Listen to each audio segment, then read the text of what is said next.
అంటే సాత్వికాహారం ఎంత తింటే శరీరానికి సరిపోతుందో అంతవరకే, అంతకన్నా అధికంగా తినడం అన్నది, అతిగా తినడం అన్నది సరైనటువంటి పనులు కావు అన్నట్టుగా దీని గురించి మనకి చెప్పడం ఉంది ఆహార నియమంలో. అదొకటి.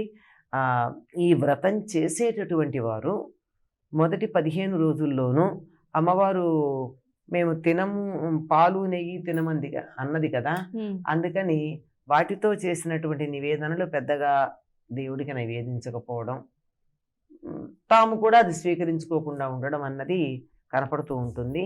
కూడారై అని చెప్పి ఆ రోజున పొన్న ఆకులలో ఆవు పాలతో చేసిన పరమాన్నంలో బాగా నెయ్యి ఉండంటే ఇట్లా చేత్తో పట్టుకుంటే నెయ్యి ఇట్లా చెయ్యమట కారాలట, అంతటి నేతితో చేసింది పొన్నాకులలో వేసి ఆయనకి నివేదన చేసి అందరూ స్వీకరించడం కనపడుతూ ఉంటుంది.